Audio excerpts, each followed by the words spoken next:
think How's we're it going? live. How's it going, man? Oh, I'm doing well. Looking forward to it. We don't talk enough during the day, so finally we can have a chat. Yeah, I think we already talked like 3 times today. But yeah, this is fun. Now we get to just kind of let loose, hang out. I think all of our like meetings for Swan, like especially if it's just you and me, it ends up with like 20 minutes of just chit chat about Bitcoin and life. So Always. it's good just to get it out now and hang out with some friends. Thanks to everyone for tuning in. This is episode I think number 4 or 5, doing it live, and here with Brandon Quittem. He is communications lead at Swan Bitcoin. Cheers, my friend. Cheers. Uh, Happy to be here. Are we're flirting with 18,000 again now, man. we? Oh man. We are 17,971. I'm feeling Yeah. it. Yesterday was very exciting. Um, I went for a walk after dinner like normal, and I thought the price was going to settle in around 17, and then it came back and we broke 18, and Bitcoin TV chat's going crazy. So Yeah. I had to crack a bottle of wine there, celebrate. And then I saw a tweet and I forgot who did this. So if I'm stealing your tweet, let me know. But they pretty much said, take a deep breath. This is nothing, like don't blow your load on this one. Like Yeah, right. we have a lot coming. Just deep breath. I mean, there was $1,000 drop. Like I just didn't even notice or like care at all. I'm so zen about this stuff these days, like, and so convicted about it. It just doesn't even faze me at all. And I was surprised to see a few tweets. People like, "Oh my god, $1,000 drop." There were more sarcastic tweets to that end, but like I did see a few where people were like, "Oh my god, what is going on? What is this?" People are And new. We got some noobs. We got some it's noobs got to be around. that. It's got to be that. Yeah. And also, don't use leverage because they just wiped out all the longs. Like That's what they're they do. just taking it right out of your pocket. Yeah, that's what they do. It bounces right off. We're already back up to 18K. These dips are being bought up fast, man. There are. Super fast. Yeah, I was talking to Rob to Breedlove just a little while ago, and he's been talking to some OTC desks. He does finance advising and stuff like that, and he says that they're just like going nuts, selling to big investors, and these dips are just being scooped up so quickly because there's so much demand just waiting. Like you think like we like Bitcoiner plebs, Bitcoin Twitter, like just nuts, like stacking. This is the thing. All right, so I wrote that thread, the HODL FOMO thing, right? And I was trying to come up with like a phrase to describe how this thing is going to be different this time, and it's just the hodlers are in control. The narrative is now this is a reserve asset. This is something to hold on to, a store of value. That narrative is now fully entrenched and spread way beyond Bitcoin Twitter and Bitcoiners. And there are big ass investors, and all they care about and all they see Bitcoin being is a long-term store of value, a hedge against fiat. And so hodlers are in control. Like we have spread that meme out. HODL is what you do with this thing, at least for right now, at least for the next however 5-10 years, until maybe it becomes some sort of widespread medium of exchange unit of account. But right now, it's the world's best, history's best store of value. Dude, no doubt. It's so different than 2017. And you can see it on the HODL waves chart, which is one of my favorite ways to observe Bitcoin. I don't know what the Yeah. number is now, but probably around 65% of outstanding supply hasn't moved in over a year. So the supply is being hoovered up, and these are not retail, unsophisticated Coinbase plebs like getting FOMO'd in 2017. Like you said, these are Yeah. people burying the Bitcoin in the backyard, and they're not getting rid of it anytime soon. And Yep. so, what are we like 6 months away from the supply liquidity shock of the century? Oh yeah. I mean, it's Like, it's insane. It's tripling, doubling, tripling, quadrupling the effect of the halving. All this stuff's being scooped up, and the Michael Saylors of the world, the PTJs, all the guys who are stacking quietly right now, making their moves. They know what's coming, right? They're the smart money in the big investor world, and they're seeing this happen, and they're just trying to stack as much as possible. So if there are big traders out there who are, trying to, take out shorts and longs and play this game where they're going to stack, a few $1 million or whatever, $10 million in cash, like they're playing for fiat gains. Those guys are, that all that Bitcoin's being scooped up, and they're not gonna be able to play that game anymore. The long short, that game worked for a long time with this asset for a long time. And I think now that, that hodling is cool, man. It's cool. It's the thing to do. That you just can't play that game anymore. So I think we're in a situation where it's just going to stair step, like the foundation of the price stair steps, and there'll be obviously an asset that's going to get traded at some margin, but I think the floor is just steadily going to increase, and that's not going to stop. That's never going to stop anymore. Like it's just going to be there. I agree. Like if you look at Bitcoin from a mimetic standpoint, the meme of Bitcoin, like it's the fixed supply asset that you store away for the future. That's propagated. Yep. And I think we've hit critical mass there where, the engine's, it's just going to keep going. The fire is going to be burning. And the sooner you get in, the lower your prices. But the meme warfare is already done. The price will do the rest from here on out. And there's a few other differences from 2017. There's no fork wars. Think of how disruptive that was. I came in the middle of 2017. I was extremely confused by this Bcash thing. And honestly, it made sense if you're just dipping your toes in, like, oh yeah, why wouldn't we want the faster one? And that's gone. All the FUD's been thoroughly debunked by extremely well-written articles and videos and podcasts. Bitcoin feels united. The whole onboarding thing is just fantastic. Big names have de-risked it. There's more tubes to bring institutional money on, or larger volumes. Like the ship sailed.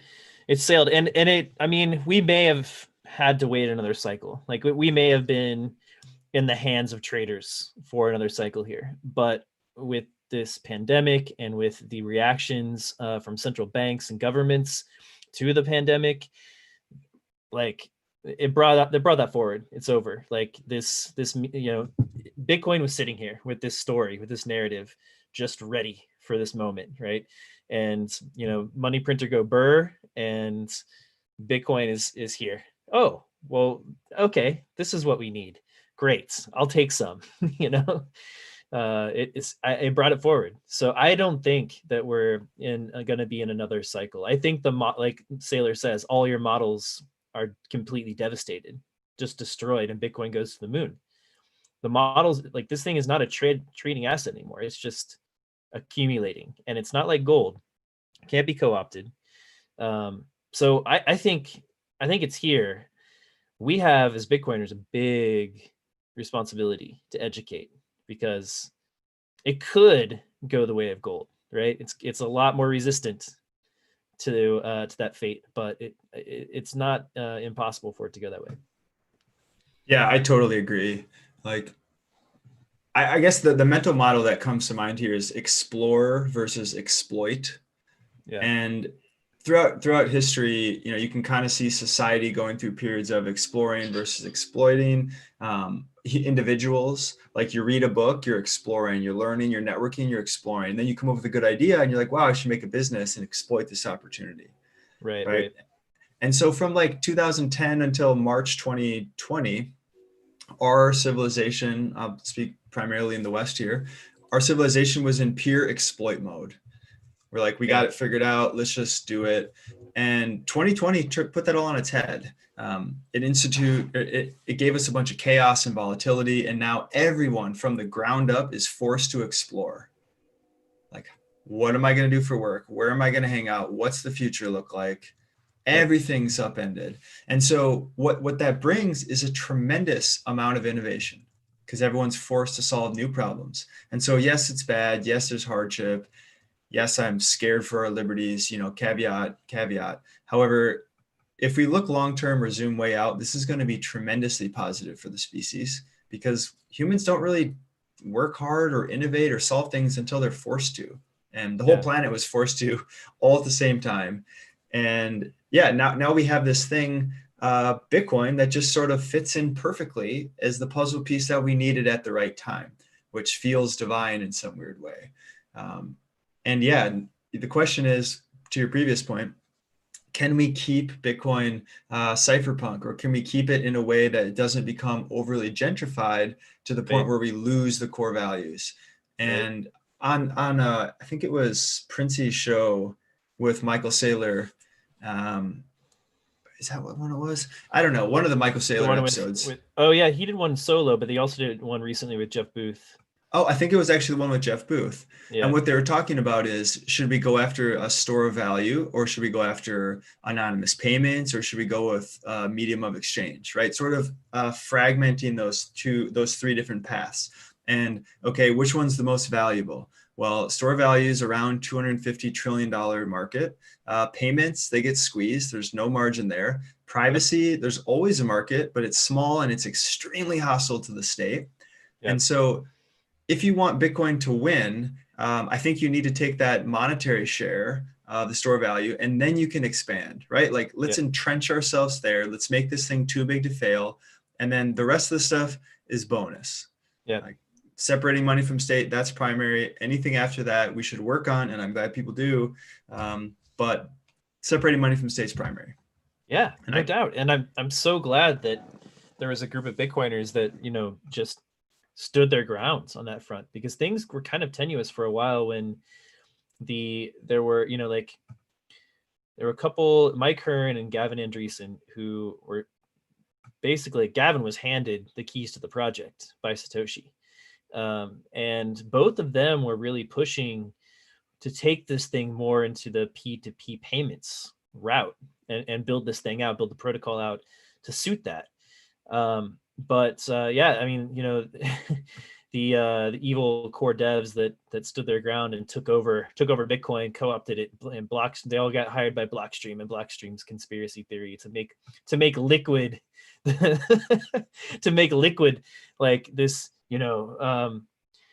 massive money maker, right? And that was their whole goal. No, they were saving. They realized at that point what Bitcoin was, that the primary goal of Bitcoin is to separate money from state, and far bigger goal than trying to have some international payments rails. Like you said earlier, today when we were chatting, like, you don't need self-sovereign coffee. And Corey goes, but have you ever had self-sovereign coffee? It's so good. So good. that was a great point. Oh And my God. I think the I'm gonna just call them dim-witted, but the people who believe such a thing, that a dozen guys at Blockstream can control Bitcoin, are so far off base that it's laughable. Bitcoin is a complex Yeah. adaptive system. Nobody's in charge. And I think the people who believe that Bitcoin's co-opted by Blockstream are the same people who believe that a president controls the country, or that the central bank can steer the economy. And Yeah. that just misses a fundamental thing, that humans don't understand complex systems. Yeah. It's embarrassing how confident we are relative to our results. You can go back through history, endless examples. Like, we used to think 98% of our DNA was junk. We literally called it junk DNA because Yeah. we didn't know what it did. So we assumed, just because we didn't know what it was, we assumed it was junk and worthless. And then you go, Yeah. oh, wait, biology, millions and trillions of iterations over billions of years. Why would there be excessive waste? 98% waste in our genome? That's madness. And how is consensus that it's wasted? Like, what are we doing? And so those same people extrapolate that limited scope of intellectual capacity, and they throw that at Blockstream. And Yeah. I mean, thankfully it's not common now, but every other week or something, you see a Blockstream is the lizard people thing, and you click on the person on Twitter and they're serious. They're 100% serious, man. They're it seems like it's trolling, right? It's like sarcastic trolling, but no, it's not. It's 100% serious. But you know what? Those guys are like been drowned out so much. Like, it used to be so noisy in 2017, 2018. You look at those charts every once in a while. I see them. I don't follow them, but every once in a while you see them post on Twitter. The BSV chart, the Bcash chart, it's just dead. completely and utterly dead, like final capitulation. Like it's just, they're irrelevant now. Fork war, decisive victory, utter and decisive, complete, devastating victory for Bitcoin.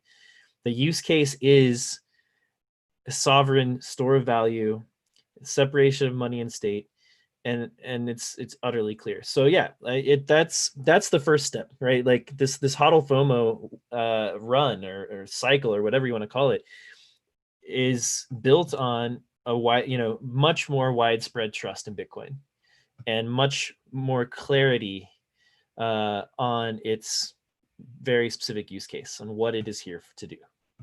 Yeah. Totally. And did you see, oh man, Hedgeye just digs himself a grave by the week, it seems. But did you see that guest post they published? I forgot the guy who actually wrote the article, but he's essentially saying Bitcoin's going to fail, and he lists a few reasons, and they were even worse than Ray Dalio's reasons. And his main one was that forks cause dilution. And it doesn't take very much to realize that they don't. We were just talking about the BSV and the BCH charts. What dilution do you see? Yeah, zero, absolutely zero. I mean, how about it was, let's go ahead. I was just going to say, measure the liquidity. You can look at the chart, you can measure liquidity, you can look at the brand, you can look at the companies, you can look at the ecosystem, you can look at pretty much every metric. And one of them has completely dominated all the rest. Oh yeah. I mean, and this is why I hate with an utter passion and disgust. And actually, like, I'm normally a pretty chill dude, but this little thing just riles me up. The Bitcoin dominance metric, right? Such a sham, such bullshit. The idea that what is, like, I don't look at it because it like I said, it angers me. But if you go to Coin Market Cap or whatever, and they'll have Bitcoin dominance up there, and it'll be like the total market cap of the crypto industry is $500 billion and Bitcoin is 330 billion. Therefore it is X, 60 some percent of the market cap, and Bitcoin dominance is down, and, Ethereum's going to flip in Bitcoin. It's all utter bullshit, because none of it, one, it doesn't, it puts Bitcoin in a competition with all this bullshit that has not trying to be a global reserve currency or a global store of value. So put that aside, throw all that shit out. Okay, fine. There might be some like proof of work coins that are sort of trying to do that, or some forks or something. Okay, we'll let them compete for this dominance metric. But then none of them, nobody takes into account liquidity. I don't understand. Like, I need that chart. I want to get that built. I want to put it up. No one's done it yet. I'm waiting for somebody to do it. Clark, please, I'm going to ask Clark to do it. Somebody's got to do this. We need a website that says therealbitcoindominance.com or something, and it has to take into account liquidity. And if you do that, there was actually this guy, JP Thor, who wrote a Medium post about it a couple of years ago, and he ran the numbers and made a static chart. But I want to see it in real time. And it was, if you take into account liquidity, even back then, during like altcoin seasons and stuff, it was like 92%. It's probably 97% now, 96, something like that. I mean, I haven't looked at CoinMarketCap in a while, but yeah, you've got Neem in the top 25. Neem's worth $1 billion. I don't know if anyone even knows what that is. Isn't Neem a fruit? That was a fruit. I think all this stuff, yeah. All this stuff named after food these days. Sushi. Yeah, that was a cute moment. Yeah, I don't know. Like, do they still? I'm sure they still have dominance in here somewhere. But whatever. I'm sure. Yeah, here it is, 66.3%. Like, such an irrelevant number. It's just a complete sham. It's made up by crypto scammers to make it seem like they actually have, some meaning in the cryptocurrency space. And what are we doing accounting for crypto dollars or stable coins? How is that anything related to Bitcoin? Yeah, like, I don't even think Ethereum's really related to Bitcoin. What are we doing with these synthetic dollars? Yeah, really. They're taking up a lot of the market cap, actually. They are, and that's fine. They should be used. They're finding a way to route around, bureaucratic bullshit, and more power to them, right? 100%. Yeah.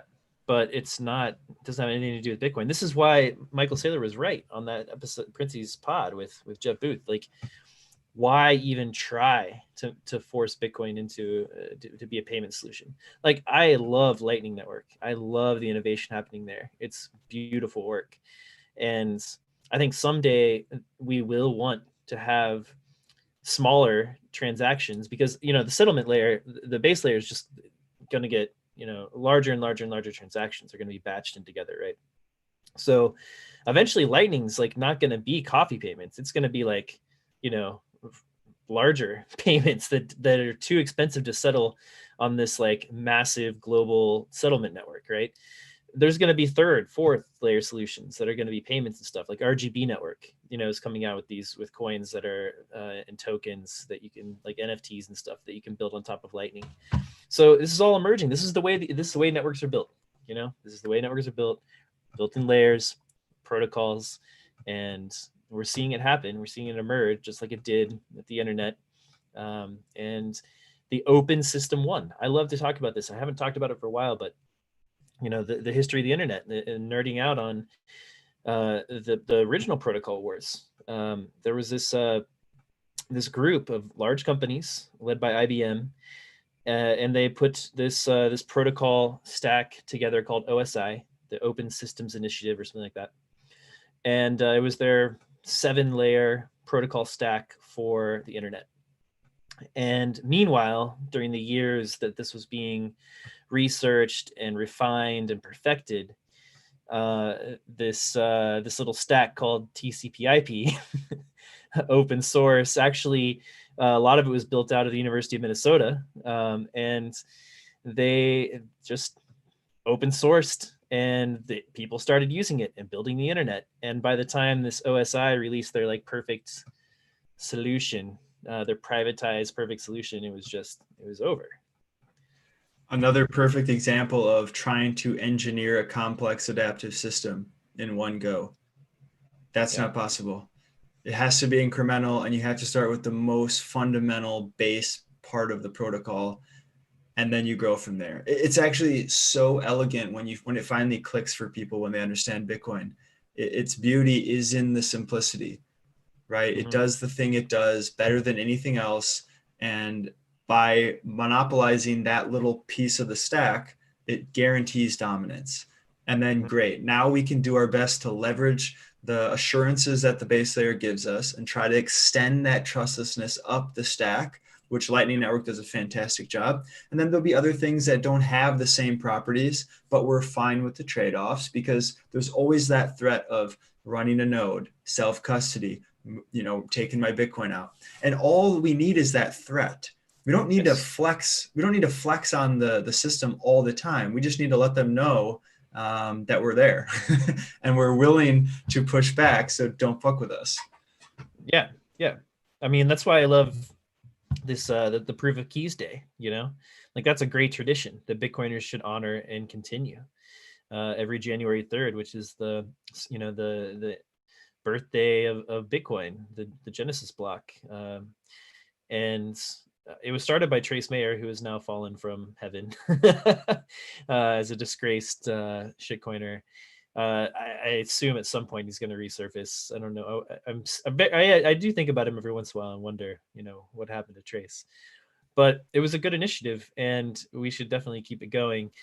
Just take your keys, you know, off of exchanges, and we'll use that as a day of awareness, you know, and maybe we can like get you know, people who are on like IOU networks like PayPal or something, or Robinhood, to just move over to at least like upgrade to Coinbase, upgrade to Kraken. At least they actually, like, you can withdraw your actual Bitcoin.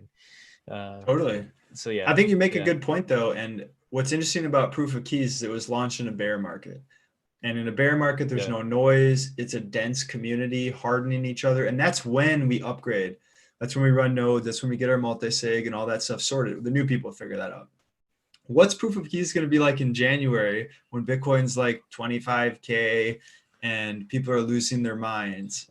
Because we're going to have to push that. But the people who got in the last, you know, let's say from now or maybe like mid-year 2020 up to January 2021, most of those people it's going to be a big stretch for them to manage their own keys. Yeah. No, for sure. For sure. But I think things like Unchained, the Yep. shared custody, I think that's a fantastic step. Huge. It's huge. Cost is amazing. Unchained's amazing too. They're both amazing. The seedless multi-sig product that Casa has couldn't be easier. I think it's the most noob friendly of out of those two. I think I like Unchained better myself, but I'm a customer of both, but I recommend Casa to my like noob family and friends because it's literally just an app you install and you're done in 5 minutes. You don't have to write down a seed. You can rotate keys out if you lose one. Casa's got a emergency backup. You're still always in control of your Bitcoin. It's familiar. It lives on your phone. It's a little app. You can open it up. You can receive Bitcoin, send Bitcoin. It's all multi-sig. It's great. So that's the future for self-custody. And what's extra cool about it is since, people are finally, the world is waking up to this thing is for hodling, is with Casa, you can do like one of your keys on your phone and one hardware wallet, or you can do two hardware wallets. And then you just put them in a couple of different bank vaults or whatever, safe deposit boxes, throw those hardware wallets in there. And that's it. Like you're distributed multi-sig, you're protected from the wrench attack. Like if somebody wants to get your Bitcoin, they got to kidnap you, take you to a bank, so those threats, those physical threats are going to, less and less. And I think they're overblown anyway, because like, look, there's, billionaires out there right now and they aren't getting wrench attacked, so Totally. I think Bitcoiners over optimize or they're kind of overweight paranoia. And which is, and I think that's, but yeah, I would rather Bitcoiners be overweight there than anywhere else. Right. Like that should be our default stance. And will we be wrong sometimes because of that? Absolutely. But we won't be fatally wrong if we're overly paranoid. If we're overly lax, we could be fatally wrong, and that would suck. That's true. You risk total loss. You don't want to do that. Have a layered approach to the way you hold your Bitcoin. If you're not like, if you're in, first of all, you should be in multi-sig. That's the first kind of backup that you should have, and then you should get into multi-sigs, like a couple of different multi-sigs, and distribute things around. Just get. You think so on that?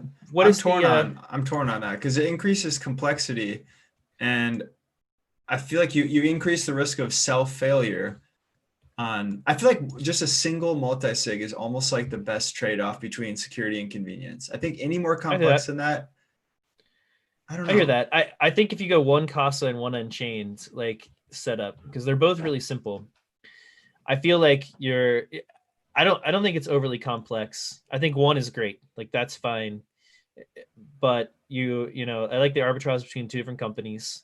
And I just like having them in separate wallets, like two. I just want, it's basically like having one redundancy. Like you have like a RAID 2 setup, you have one backup for your hard drive.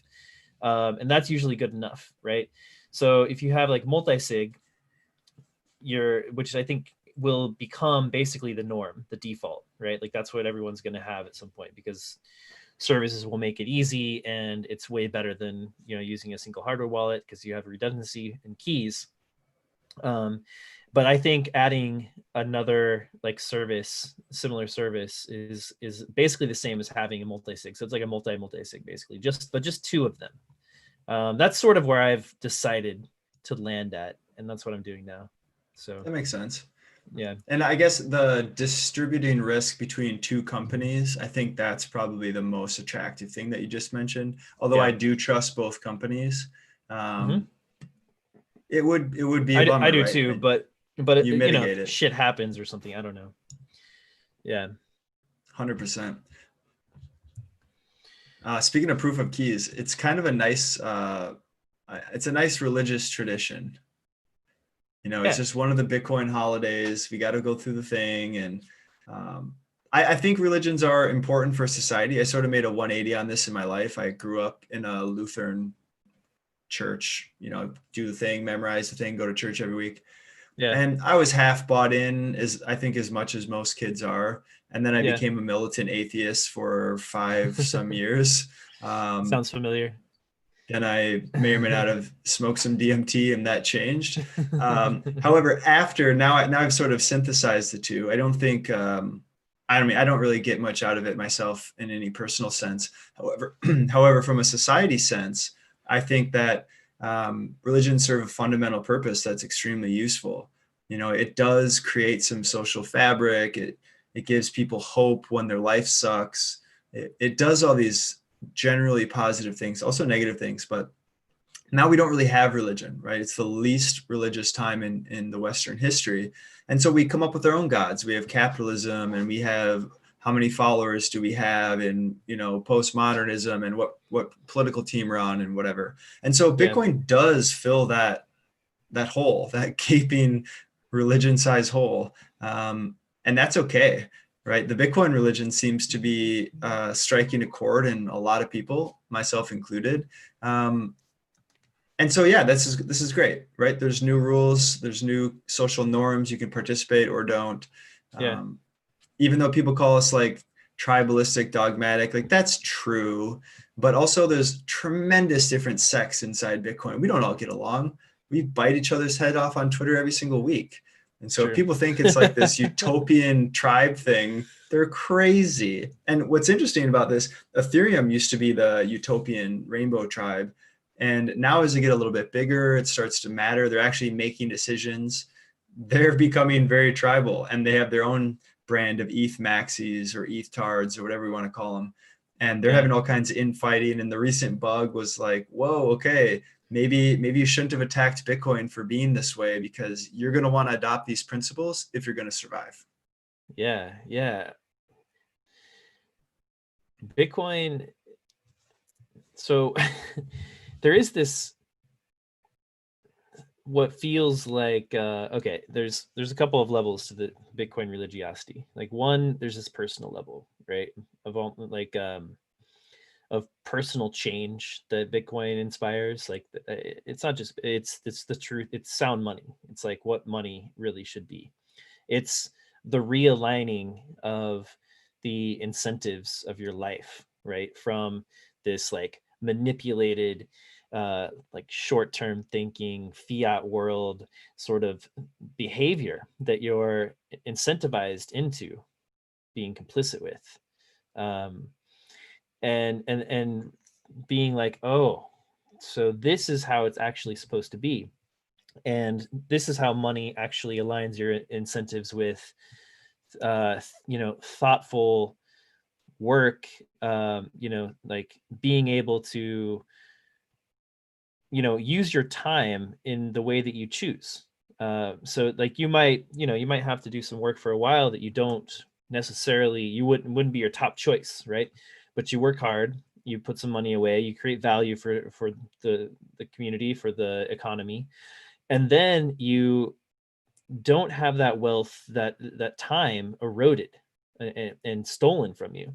And so after a while you get to cash in that time and use it for what you want to do and hone your craft and add value that way. And then it's just like this virtuous feedback loop. And it's crazy that it's the money that does that. It's the money. It's money. And to me, like that's the mind-bending thing. So then it grows, right? Because individuals realize like, hey, this is a better way to live. This makes me a better person. I respect myself more. I am more disciplined. I have hope. I am, you know, like thinking about my time in a different way. I'm valuing it more. Which then leads me to, instead of, uh, you know, having to take this like extra job and be away from my family, I have savings that I can rely on and take this time with this precious time with my kids, who will only be, kids for 10, 12 years or something before they kind of move on. And that's massive. That's life changing. American HODL wrote a thread. Did you read that today? About Which his one? is about his About his mother-in-law. mom. It's Yeah, about his yeah, that was mother-in-law, fantastic. right? So this is just another good example of Bitcoin changing a life. Anyway, it starts with the individual change, but then it builds into this um, this like cause, that this flag that we all rally behind. And so that's sort of where I think when we talk about religion with Bitcoin, it's like it's a secular thing.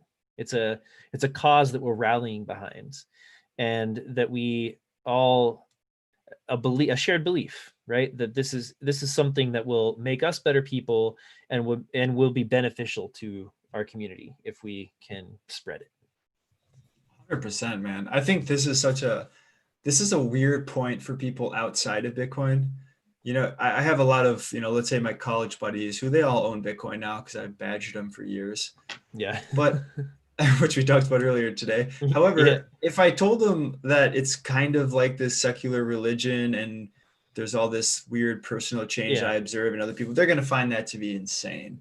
Yeah. And just like how religions used to be, which was you have a relationship with the divine, you have a relationship with this mystery that's greater than you. And that firsthand personal experience is extremely compelling. And Yeah. we don't need to go down the psychedelics route, but what that provides is you get to sample God. You get an hour or 2 hours a day with God. And that's a very different experience than going to a church and having some old guy read a book and sing a song and you all do the thing. Even though the environment that they create in churches or any type of temple, that environment itself contributes to a feeling of something greater than yourself. It's sort of Yes. deeply in us. Yep. And I think with speaking with fiat culture, we're obviously deep in it right now. Everybody's in debt. We're, buy crap from China. Planned obsolescence is the name of the game. Just-in-time economy, hyper efficient. There's no resiliency, and obviously some of that's exposed with COVID. But what Bitcoin does is it's sort of the backlash to all that. And in the same way, like in the Matrix, where I forgot the exact quote, but Trinity's messaging Neo on the computer or something, and she's like, "You've been searching for something, Neo. I know you stay Yeah. up late and you know something's wrong and you can't put your finger on it." I Yep. think that's very similar with Bitcoiners. All of a sudden, you find this thing and you're like, "Whoa, this Yep. feels very fundamentally real." It's the Yeah. opposite of the garbage I've been fed. I didn't know something was wrong, or I Yep. couldn't put my finger on it, but now it's very clear. And then you start to go down that route and you turn into a saver, because all of a sudden it's motivating to know that you're saving the fruits of your labor. And yeah, of course, number go up helps with the fruits of your labor get multiplied pretty quickly here. And Yeah. then all of a sudden you find all these badass people. I always search little niche communities all around the world, weird shit. I love it. I like to just try on other cultures just to get a taste and bring back little artifacts if I can. And the Bitcoin community is extremely unique. I've never seen a more, in a way, it's like a fraternity, and in a fraternity in the sense that they were originally founded on, which is like all these, most of them religious backgrounds, but they're very strong, principled things like wisdom and truth and sound mind, sound body, and all these noble pursuits. And you come to Bitcoin and everybody is, I mean, there's obvious exceptions, but I'll just speak in generalities. The fire, the nucleus at the core is people bringing out the best in each other, because there is this noble pursuit. We're going to battle in a sense, even though it's a peaceful battle. And yeah, there's something on the line. There's something greater than ourselves that people are fighting for. And we sharpen each other's thinking. And where else on the planet do you find these first principles thinkers that aren't afraid to speak their mind? Like, we sort of collected all the people in the world who are disagreeable by nature, which is, I think, is a very recessive trait in humanity. Going back through evolutionary biology stance, if you get kicked out of the tribe, you're dead, right? Yeah. No individual humans can survive. It's never happened. And so you rely on your allies and your little extended kin network. And if you're all of a sudden eating too many antelope burgers and you get caught, maybe you get kicked out of the tribe and you die. or Yeah. maybe they don't like what you're saying. So yeah, we all have this trait to fit in. That's Sure. deeply in us. However, Yeah. some people maybe they don't have that trait, or maybe it's not as strong. And I think that's Bitcoiners. We're not afraid to go against the grain. We're not afraid to be crazy wrong, especially the early Bitcoiners. Like 2017, I think it dips into mainstream a bit more, but anyone before that, you had to be very disagreeable as a personality trait. And so, yeah, bring that all together. You're being sharpened by this money that gives you hope in a religious sense. You're being motivated, inspired, and challenged and pushed by this fraternity of other people that you look up to that are also on the same mission. So you want to Yeah. make yourself better. Yep. And personal development and all this stuff, there's momentum is the key here. And Yep. the inertia is to just do what you're told in culture, just drift along, don't rock the boat. And then Bitcoin wakes you up and okay, now there's this new thing to pursue, and you get a little taste of improving yourself, and it spills Yep. over. Yep. And like the one last thing before I end this rant here, which Beautiful is rant. I think it was Tony Robbins. I don't remember. Someone said like the number one productivity hack is just to work out. And Yeah. I really took that one to heart. I like simple truisms that you can just sort of like build yourself up on. Like I work out this many days a week for the rest of my life. And if I stick that one habit, it's going to have Yep. tremendous downstream consequences, right? Yep. Working out makes you confident. It literally changes your brain chemistry. Of course, it makes you physically more healthy in every capacity, and you sleep better. So if you Yep. sleep better and you're happier and you're more confident, imagine all the things that you're going to do better in your life. It's just a Exactly. force multiplier. And so Right. don't overcomplicate things. And now all of a sudden you work out better and you do everything else. So now you own Bitcoin, you participate a little bit, and then you want to participate more because you see the positive change in your life. And so, Yep. yeah, like we're talking about that on a Bitcoin podcast. Try to explain that to your mom. Right. You can't. That's the thing. And all right. So here, our friend Wook Chewy, you're hanging out all the time in Bitcoin TV chat, by the way, which is awesome. And it's been Yeah, fun what up, to man? it's been fun to get to know you. But he asks, how should we connect with friends and family who don't want to hear it with or about Bitcoin? And this is like one of those things, right, where you you start talking like this, or anybody gets a whiff, and like, look, I've been talking about Bitcoin and recording it and broadcasting it for 2.5, 3 years now, something like that. And my wife can hear me talk about this. My dad's listened to my podcasts. Like they they they think I'm kind of a little bit crazy, like they're not absolutely like just baked in this thing like I am, basically 18 hours a day. It's taken over all the spare brain cycles. So when your family sort of hears you, right, like, or even they sense, like if it comes up and they just sense you, like, the deep breath, and like it's about to come out. They're like, no, just no, I don't want to deal with that. I know it's an obsession of yours. I don't want to get into it. Right. Like that's a lot. It's hard. It's harder to talk to your close friends and family about Bitcoin, I think, than it is to, work colleagues or, new friends that don't know you as well. Brandon, I know you've been doing this on Facebook. So this is kind of a good sort of laboratory, and you've got some experience to answer this question. So talk about your Facebook experiment for the past few months. Yeah, so I'll definitely do that. But first I want to sort of lay like how I see this zoomed out, like philosophically. And so I think most Bitcoiners, and I definitely put myself in this category, most Bitcoiners sort of surf the edges of culture, seeking novelty, new experiences, challenges. It's not like super hardcore. Not everyone's not super hardcore like that. However, relative to the mean, I think we're on the edge of that curve in a sense. And so if that's true, your friends who are probably more normie than you are, they might think, oh, here goes Brandon again. He's on one. He's talking about some crazy thing. And so they already probably have like a minor defense mechanism up. Yes, exactly. Also, and yeah, you talk about it like a raving lunatic because you literally are that excited, but good luck. Like we have defense mechanisms. It's like the charlatan defense mechanism. It's part of our software. We just all have it. And it's actually a good thing, right? Yeah. You want to be skeptical of scams, and Bitcoin sounds like a scam. And so that's number one. Number two, it sounds like a scam. It does. The next one, most people are followers. Okay. Again, going back to evolutionary biology, it's not advantageous to be the leader in the tribe. The leader in the tribe, there's always a number two and a number three gunning for your head. And so number one often doesn't get to pass on it. He gets to pass on he gets all the women for like a few years, and then he gets taken out at the first opportunity. And so really you want to be like number 2, 3, 4, 5 in command. You don't have the target on your back, but you still get to eat second or third, and you still get your share of the women, right? And so most people are followers, and they don't want to follow you. So what do? You hit them with some social proof.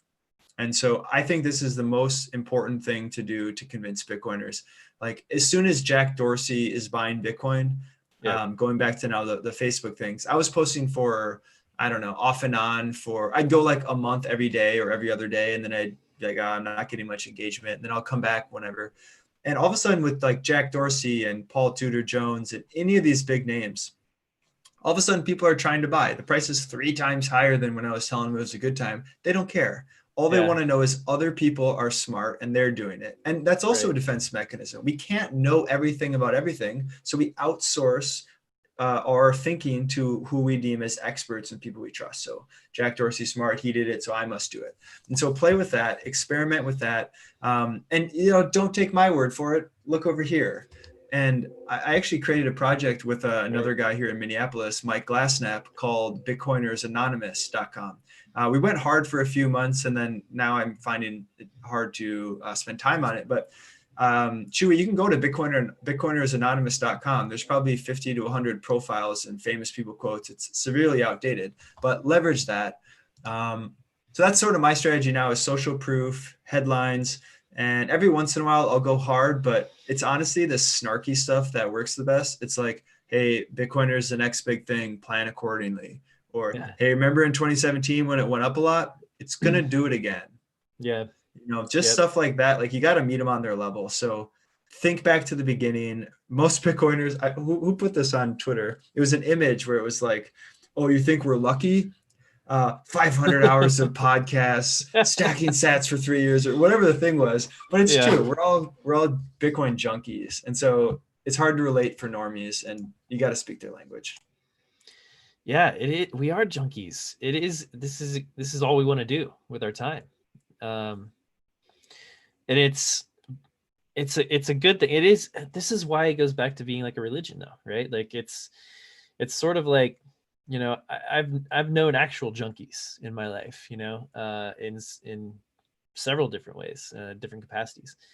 And like AA meetings and stuff, they use religion because religion's like, it's sort of a familiar thing that you could just pour yourself into. Like if your brain is sort of like, wired to just become obsessed with something, right? Like you can pour yourself into this thing, this group, this it has this like this religious anchor to it, and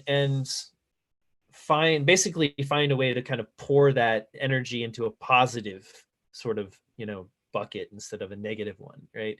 And Bitcoin is like that positive. It's like a really positive thing to be obsessed with. It's like working out is another good example, eating well, etc. But it's just one of those. It falls into that category of like beneficial obsessions, and it keep coming back to that over and over again. And so it has it has an affinity with all of those things. With all of this, it's just like the self-improvement sort of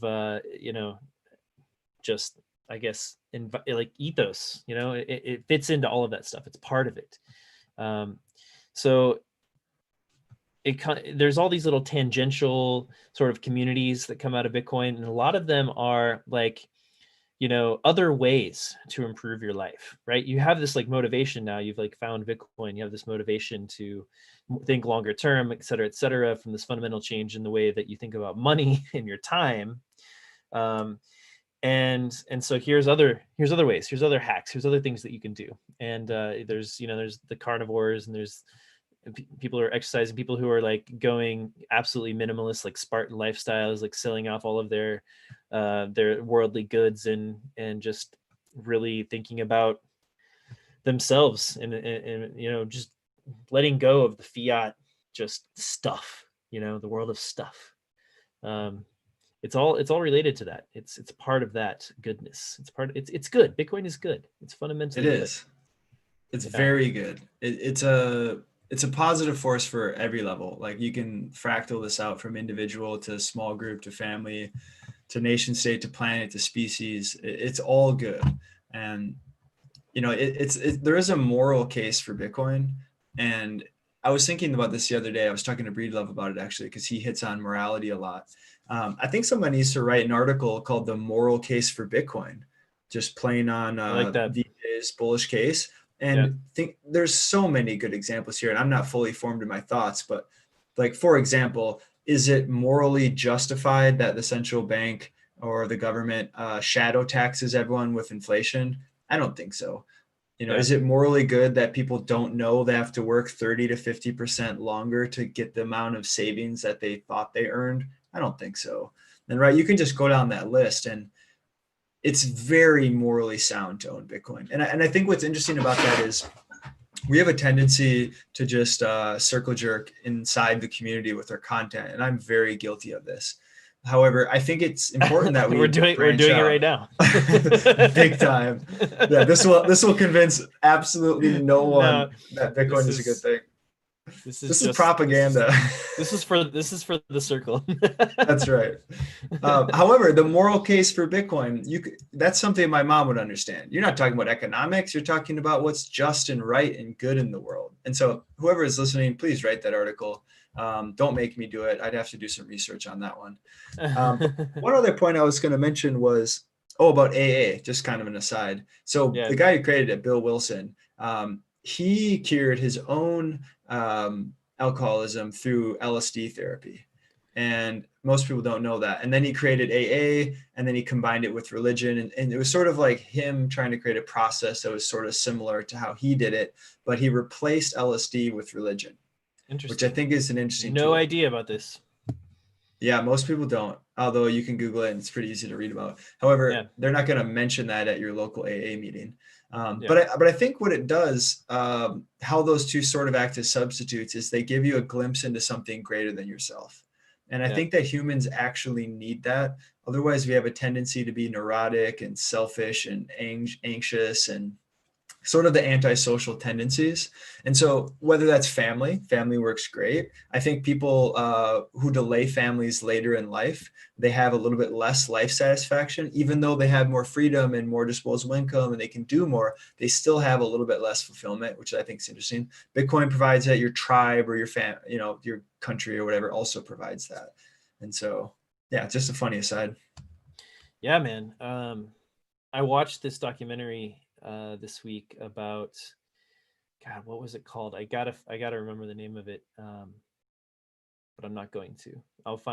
It'll come back to me. But it was about this guy who was just like suffering from absolute severe depression, extremely severe depression. He tried everything. Both of his parents were, one of them was a medical doctor, one of them was a psychiatrist, you know, like, so he'd been through all the Western treatments, medications, therapy, you know, all that stuff.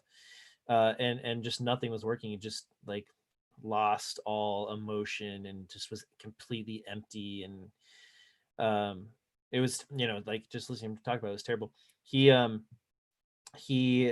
as a, you know, just like a kind of a last effort, like a last resort, traveled down to Peru and sought out the help of from shamans. And somebody made a documentary of him, like through this process, and it was fascinating. And he kind of tried out a couple of different shamans and didn't have it, like various reasons didn't fit, but found one, and had a really positive experience for many months, maybe almost a year, living in this little village in Peru and taking ayahuasca and you know, just working in the village and doing these like vision ceremonies with a shaman and just like working through all this stuff. And at the end, he just like he didn't he he didn't say that he was cured, right? But he had hope, right? That he would eventually like be himself again. He would get there again. Like he had found the path. He wasn't all the way down it yet, but he, felt empowered to the point and equipped with the, kind of the knowledge, insight, and tools to like get there, on his own after that point, and it ends with, it ends with him like just like in a big with a big laugh, huge smile on his face.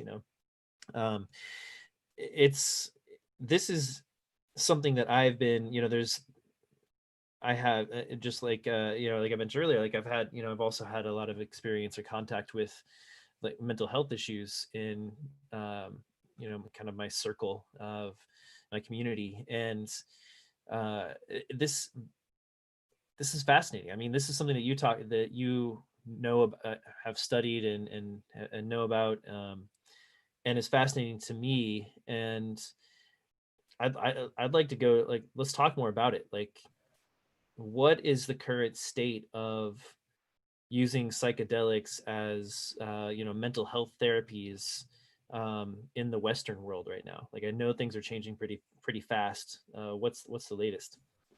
Yeah, so a couple things on that. I think first, just to set context, what we're seeing popularized right now is using these tools, and I believe that they are tools, using these tools in a clinical setting to essentially improve health outcomes that are measurable through Western medicine. And so you're seeing things like curing PTSD with MDMA, which has an insanely high success rate. Almost nothing cures it except for that. You're seeing psilocybin trials for end of life depression. So essentially you have cancer, it's terminal, you're going to die and you're just a nervous wreck for the last 6 months of your life.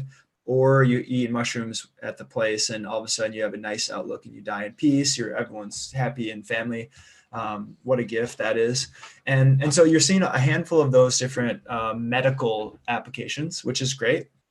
However, I think that's a really small, narrow lens for these tools because they're not just tools for sick people, they're wellness tools. I don't care if you're in good, sound health, it doesn't matter who you are, you've got some demons buried in there, whether you're conscious of them or not, and they drive you and they drive your behaviors. And so these can just be little introspective tools. And I think of it like in the same way that you defrag your hard drive. You just defrag your mind. You jump in there with a microscope, you clean it out, you toss away the bad stuff, and you sort of get a little pause. You get to pause from your normal story, your normal mental reset, and you just get to take a look as a third-party observer into your own patterns. And you might see, oh man, I'm kind of being a dick, or maybe I should be better in my life here, or wow, I'll give some real examples. Wow, I should value my friends and family more. I should call my little sister more. I'm big and loud and aggressive, and she's more timid. And so, in a sense, I could have tried to overshadow her with my nature, and that's totally wrong. She's an amazing person, and that was a real thing that came out in ayahuasca. I was sobbing on my back for an hour or two straight, and it was one of the most healing things I've ever done. Wow. And so, yeah, I see these things as incredibly useful things for society. They're healing. They made my life better in innumerable ways. I'll share one more personal story. So I grew up in a strong father household. This is get your shit done, no excuses, get good grades, get your homework done, all those things. Just not like in a military overly, I don't want to paint it like that. Like I had a loving, nice mother too. I had a relatively sound household, but I grew up, with that from my father. And so I had very high expectations put on me, and I carry them and I project those on other people and myself. And so the first time I had MDMA, not only is that just a fun experience, but it's very healing. And what I noticed was I stopped judging other people. I stopped projecting my own bullshit on them or my own high expectations. Okay, that's healing. However, I stopped judging myself and I accepted myself for the good and the bad. And that was like a giant backpack. Throw the backpack off. I'm light for the first time ever. Wow, I have compassion for myself. And that unlocked all kinds of things emotionally. That made me more empathetic, more creative, generally a better person to be around, a little bit less neurotic, a little bit focused on external things. And so, yeah, those are just two little examples that were very personally profound for me. Sorry for that little tangent. Going back to the question. No, that's great. I was just looking down at the comments. Yes. So no, this is great. This is Okay, cool. Not a tangent. Yeah. Okay, quick. Okay. So that's the personal side. In terms of your question, what's this? This? All right. From a big scale, these plants, mushrooms, brews, they're very healthy molecules. They mimic our neurotransmitters. Just so happens through evolution that there's practically human neurotransmitters, but slightly different, found all around the world in every ecosystem in plants, fungi, etc. And ancient man, probably on accident, was trying things out. They experimented with them. They're like, wow, this is profound. And so humans have co-evolved with these molecules over time. And what's interesting is that we sort of have these periods where they're very relevant in society and periods where they get suppressed. And it's usually like the hierarchy, agricultural dominator paradigm. So whenever we started agriculture, at least 10 to 12,000 years ago, that's when we started to minimize these psychedelics because they are boundary dissolving. They shake you out of the rut. They deprogram you from culture. And if you take them too much or too often, you sort of become a fringe person in society, which maybe that's not good. But carefully used and examined in a healthy person's life, it's really good to deprogram because there's all kinds of things driving us that we don't need. And so now what we're having is a period where the Industrial Revolution, psychedelics were probably at an all-time low in human population. And now we're having this massive resurgence. It started in the 60s. It started earlier, but it became popular in the 60s. And probably the pendulum swang too much and the government got scared. So they blamed it on all this nonsense. And they essentially just made everything illegal with the Controlled Substance Act in 71. And now what we're seeing is we're sort of reverting back to 71, man. God damn, 71. What the fuck? I know, what a year. What a year. And so, yeah, we can blame a lot of problems on that. And so now what we're seeing is a resurgence. And part of it is like millennials and people pushing back on fiat culture. And they're like, this is bullshit. Let's go see what the ancients had to say. And so it's vogue for, cultural icons or people who think they're culturally in the forefront to go to these tribes and try ayahuasca in Peru and do all this stuff. And so it's kind of like the cultural resurgence towards truth at the same time as we're becoming more open to these things in society because they are genuinely great tools. In the 50s, they were miracle drugs. It was I don't know, like a decade of personal psychology in a single dose. That was kind of the description. And mainstream psychologists and researchers were singing the praises, and then we got scared because they sort of escaped the lab, and it made the boomers crazy, right? Because they weren't falling in line, protesting Vietnam, civil rights era, campus protests, all that kind of stuff. And so they threw the baby out with the bathwater. Again, now we're seeing this resurgence.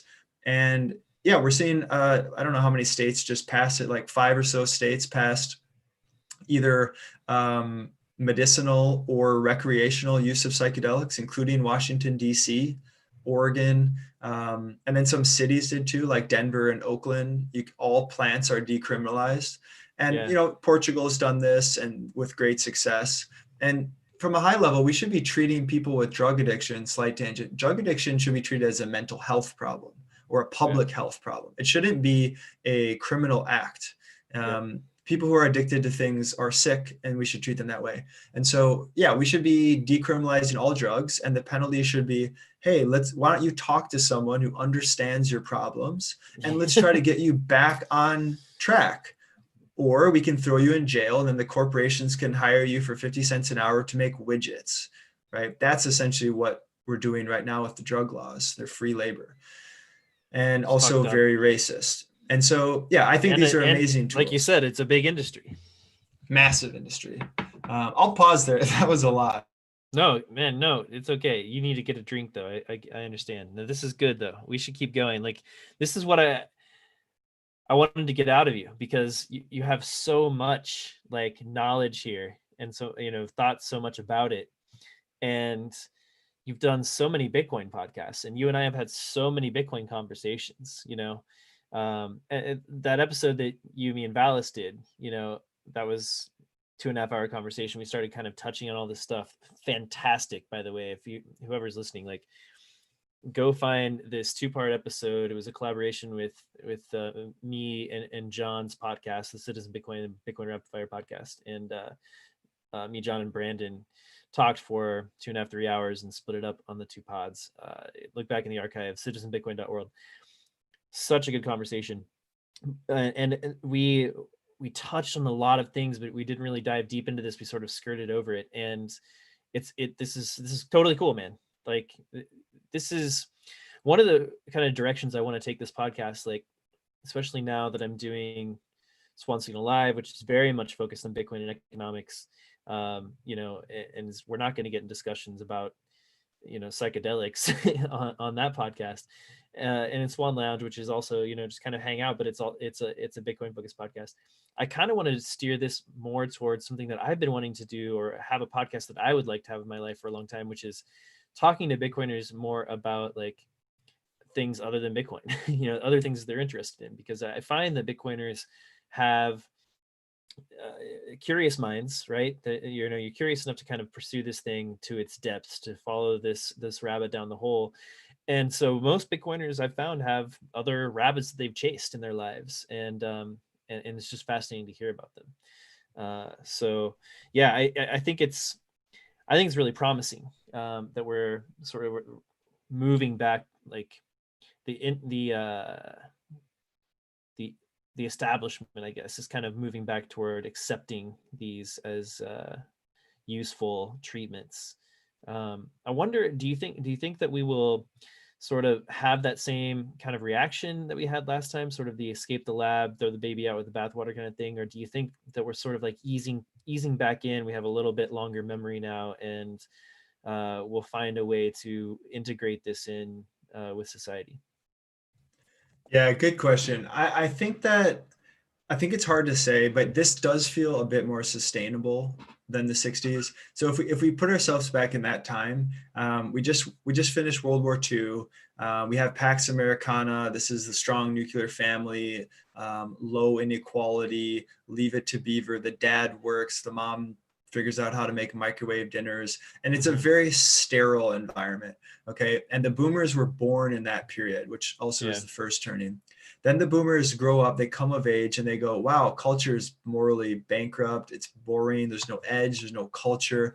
And so you have this boomers who rebel against this sterile but very stable society. And that came with a lot of problems. And so I think it was a shock to the system then, whereas now it feels like this grassroots movement. And I got to give a shout out to the psychedelic warriors or pioneers or whatever you want to call it with this new renaissance, because there's people who have been banging the drum since the 90s and dedicating their lives to get these things passed, like Rick Doblin of MAPS, Multidisciplinary Association for Psychedelic Studies, a very nice organization. They're essentially responsible for getting MDMA approved. I think it's in stage 3 trials now. It'll be approved very soon. And so they've been working on this for 30 years, 25 years. And so I got to give credit there. I think it's becoming more accepted in culture. I think it's also very needed right now. We have a very serious mental health problem. And we're sort of a society grappling with the internet, and we created this thing. It's great, but it comes at a high cost, and we're not really sure how to relate with it yet. Yeah. And so I think these tools are really helpful for that if they're used responsibly. I've been very optimistic with the legal precedent set so far and the momentum. And so I think just like cannabis, which was helpful that cannabis sort of paved a path, but I think psychedelics are a little bit unique, and they are going to get approved, and it's going to be really useful. I have to give a quick caveat. Anyone who's hearing this, like, oh, that sounds great. Yeah, I mean, they're also illegal, and they're very illegal in most places. And so just like with Bitcoin, don't trust, verify, do your own research. Don't get caught with these things. They come with very severe consequences. And from a government standpoint, yeah, right. Okay, you're going to prohibit alcohol. That didn't work. Came with a bunch of Yeah. backlash. Try to prohibit cannabis. That doesn't work. You just empower gangs and everybody still gets cannabis. And so psychedelics are the same. Like one person can manufacture enough LSD, put it in a bottle of wine, and it's enough LSD for the whole planet. And so, and it's odorless, smellless, and it looks like water. You just Yeah. dissolve it in water. And so you can't stop it. Might as well embrace it. Might as well create good rails for these things because they're really helpful for society. Not for everyone, but for most people. And then one Yeah. more point that came to mind. I find it interesting that this is a topic that I've studied for a decade. And I began this journey in 2010 about, and for the first 5 years or so, I was hush hush about it. I had the people I know who I could have these conversations with. Otherwise, I was just surfing weird internet forums or like Burning Man or cultures like that where you can openly talk about it. But now it's been successfully de-risked, where you have the major institutions, the thought leaders in the world, the Tim Ferrisses and the Tony Robbinses, and the long list of people singing their praises. And so I don't feel the need to self-censor anymore. I feel comfortable coming out of the psychedelic closet. And I think Nice. just like Bitcoin, it's important that we have people who normalize it by talking Yeah. about it, and they can be good stewards, quote, of the brand or whatever. And so, yeah, and I think that's really important. And I see a lot of parallels here with Bitcoin. And Valis and I did 2-3 hours on this topic alone, sort of the crossovers between Bitcoin and psychedelics, but Yep. there are many. And I've done polls on my own Twitter, and it was like, I don't remember the numbers, but probably 5 to 10 times the national average Bitcoiners who say that they have experienced psychedelics or they're pro. Yeah. Yeah. That's not surprising, right? It demonstrably increases trait openness, like Yep. personal psychology.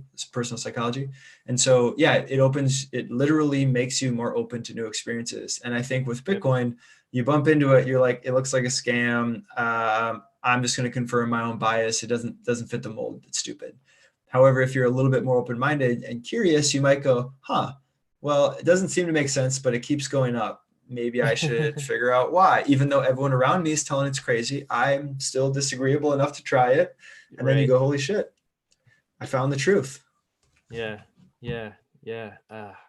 I have had three very good experiences. I have a limited experience with psychedelics. I have three very, very positive, wonderful, still to this day, probably for the rest of my life, will draw on those experiences in many positive ways. One really bad experience that was just, yeah, nothing good came out of it. I wouldn't say nothing good came out of it. Eventually, some good things probably came out of it. Man, it was terrifying. So Setting off, it's, or yeah, it was just not, yeah, it was just bad context. Like it was one of those things where, like, you know, these caveat, right, like you should treat these things with respect, you know, and they are tools, they're medicine, they should be treated with some reverence and not you know, with just like a, yeah, with irreverence. And the first time I was introduced to them, yeah, it was just like a, it was just a not, it was just a bad vibes around, and like just not the right situation. I had no a context or like understanding what I was getting into, you know, like you need to have someone who, or like to kind of help guide, like, you know, here's what you can expect, here's, and it's it's important like to treat it like that. So and you can have experiences that are that can be scary, you know.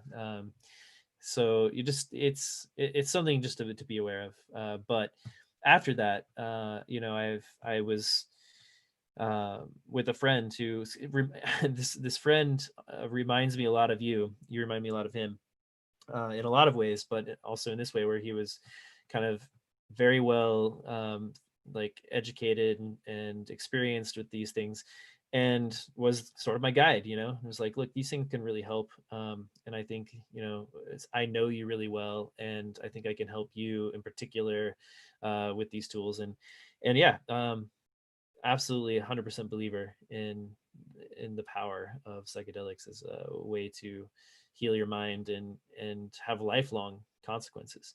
And also completely agree with the idea that, you know, people who are open, you know, to kind of those experiences have to be sort of rebels of a cause of sorts, like Bitcoiners are, especially in this day and age when it's completely illegal and the establishment is totally against it. Glad to see that changing though. I think that's a really positive development for society. Like I see a lot of things sort of trending toward positive developments in society.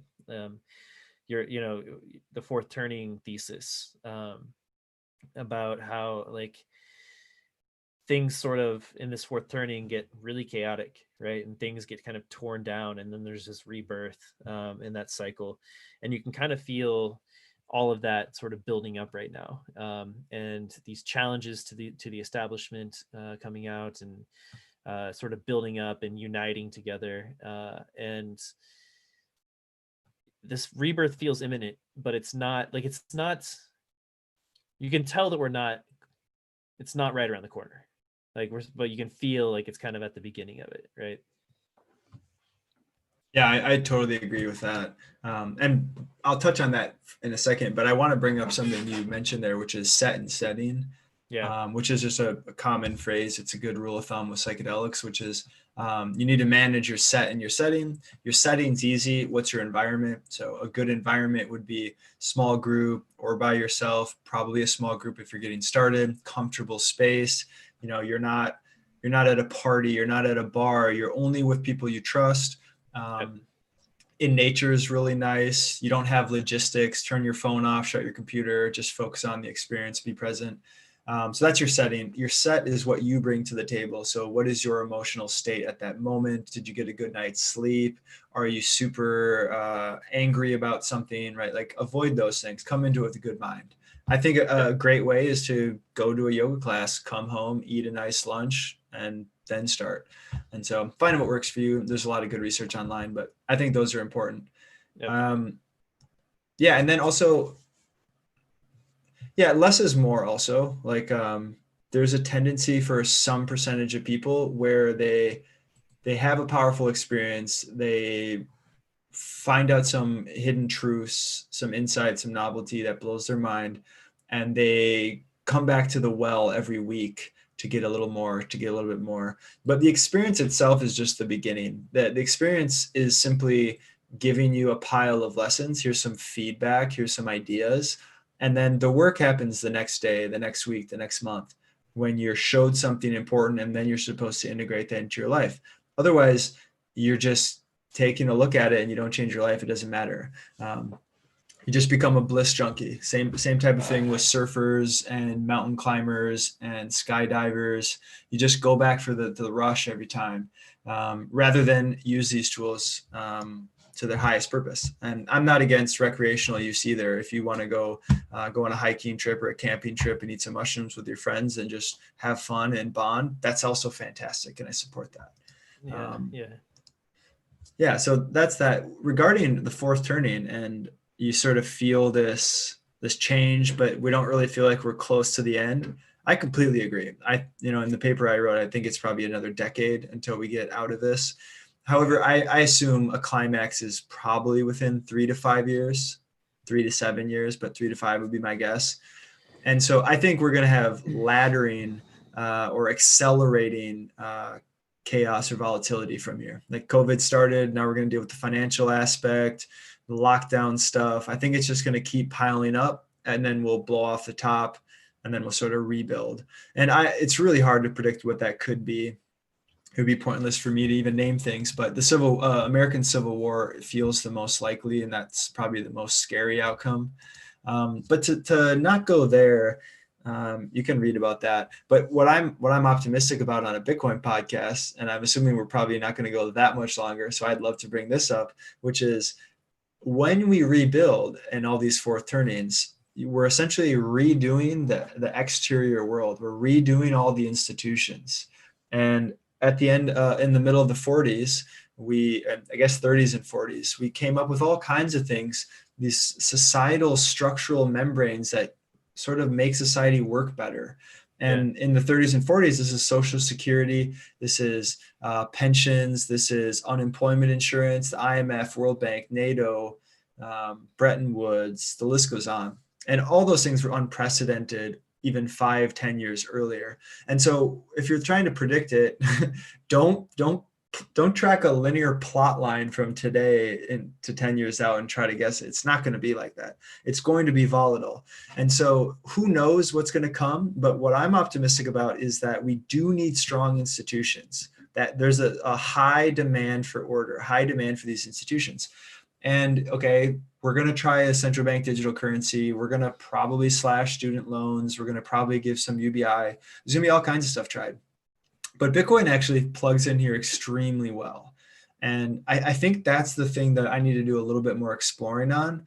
And what's funny, slight tangent, I forgot what the quote is, but it's essentially the best time to write a book is after you finish the book tour.